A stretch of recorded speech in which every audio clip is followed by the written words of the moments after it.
Buenas tardes, un cordial saludo para todas las personas que se conectan a través del canal de YouTube del diario en las entrevistas de Punto Final. El invitado de hoy, el docente e historiador Víctor Zuluaga. Don Víctor, buenas tardes. Muy buenas tardes. Bueno, don Víctor, el motivo de la invitación es aclarar un poquito como de errores técnicos que tenemos al momento de referirnos a los indígenas que tenemos en el departamento y en los departamentos vecinos. Nosotros decimos, esos embera, esos indios, esos indígenas, y resulta que ellos son un montón de pueblos, tienen separaciones geográficas, por lo que usted anteriormente me explica.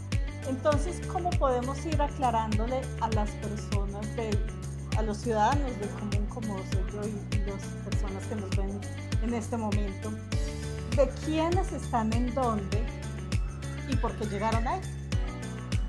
Entonces, digamos, en lo que nosotros conocemos como Mistrató y Pueblo Rico, ¿quiénes llegaron, quiénes son originarios de ese sector?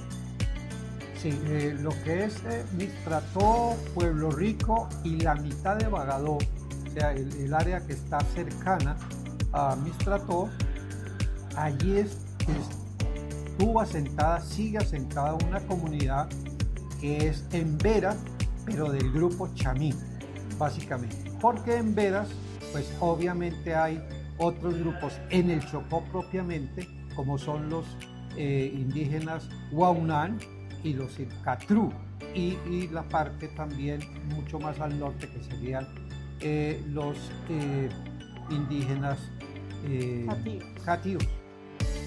Y entonces hacia la parte que nosotros conocemos ya más al interior de Risaralda, Belén de Umbría, Quinchía, Guática, estos otros ya, Santuario, Balboa, ¿a quiénes podemos encontrar? Sí, allí estuvo un conglomerado de grupos que son considerados como pansermas, es decir, eran diferentes grupos, diferentes idiomas, tenían sus diferencias. Entonces, una cosa era los cañamomos, los pirsas, los guáticas, los quinchías. Hay una diversidad desde el punto de vista lingüístico, pero en general son considerados como pertenecientes todos a un bloque, a un gran grupo que sería, como digo, los ansermas. ¿En qué momento se prestó a la confusión de denominarlos a todos como embera? O sea, ¿quién fue el del error? ¿Por qué caímos allá?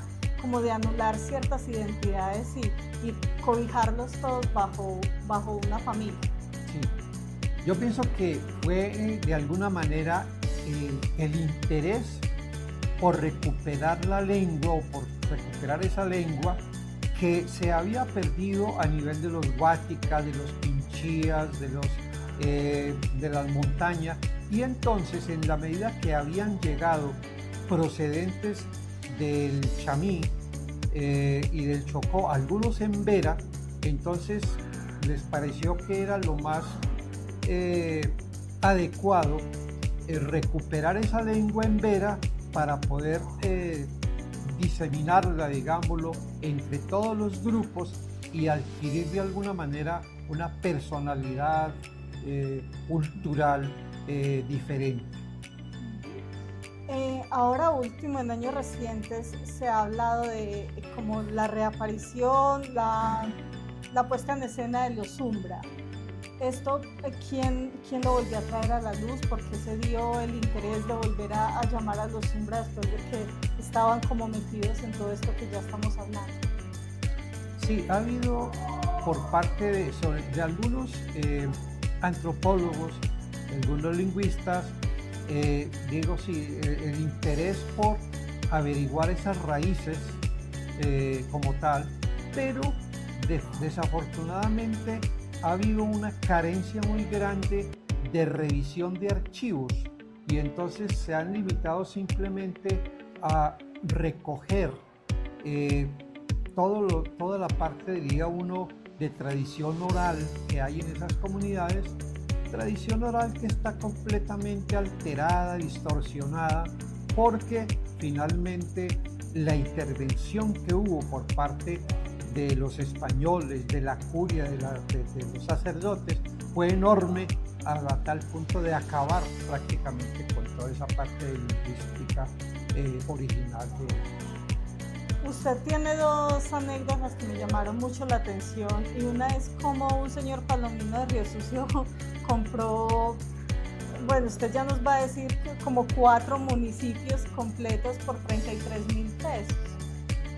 Esa es una. Y la otra que ya me dolió como en el alma fue cuando el indígena se acercó y le dijo: usted que es racional, dígame qué dice acá. Comentemos esas dos para las personas que nos ven, que me llamaron muchísimo la atención. Sí, digamos que el español llega a América con la convicción de que la población aquí es irracional, es primitiva, es prehistórica, y entonces lo que van a hacer es darles pues toda una cantidad de elementos de racionalidad. Entonces todo lo que son sus creencias, sus mitos y su lengua hay que acabarlo, porque pertenece a esa irracionalidad. Entonces la influencia en el caso por ejemplo de Risaralda, del occidente con los Embera, de la comunidad de la Madre Laura y algunos, por ejemplo, sacerdotes españoles que llegaron, lo que hicieron también fue menospreciar esa parte lingüística, y entonces ellos comienzan a asumir que son racionales, que son irracionales frente al blanco, digámoslo así, al derivado del español. Y entonces no es raro encontrar personas que me preguntaban cuando yo iba para la zona indígena y me decía: ¿para dónde va usted? Digo, yo voy para el Chamí. Yo realmente admiro mucho esos irracionales, porque hablan su idioma, y ya algunos hablan español y hablan no sé qué, etc.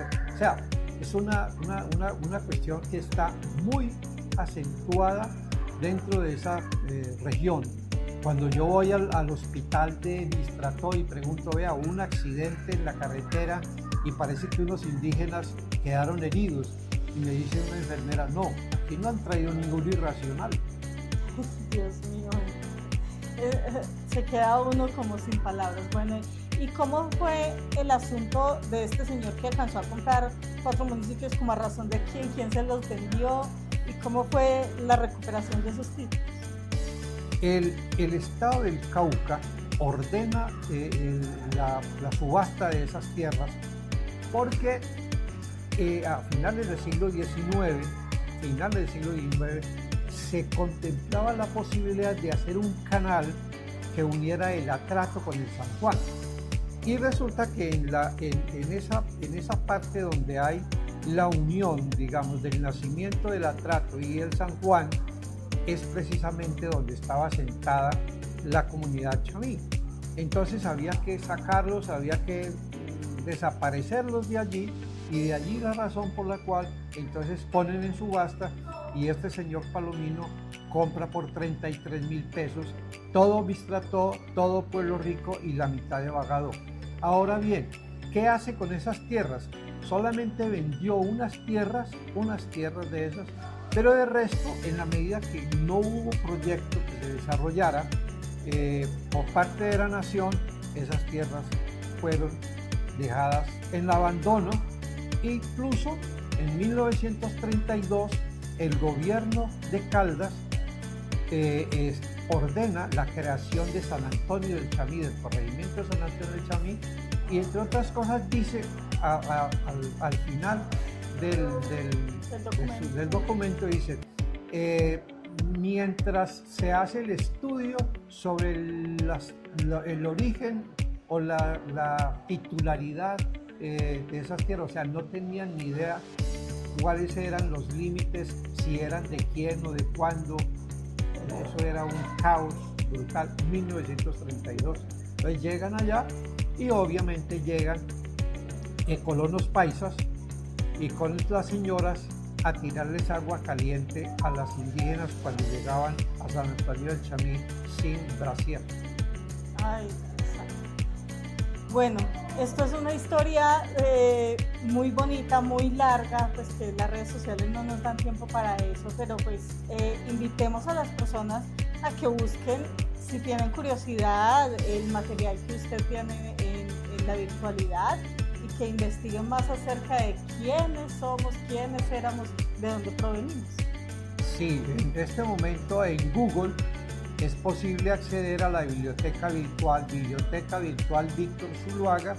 Hay 32 títulos, de los cuales muchos de ellos hacen referencia a la comunidad indígena chamí, a los huática, a los quinchías, en general pues a todo lo que es la cultura indígena, y desde luego pues los quimbayos también estuvieron asentados acá.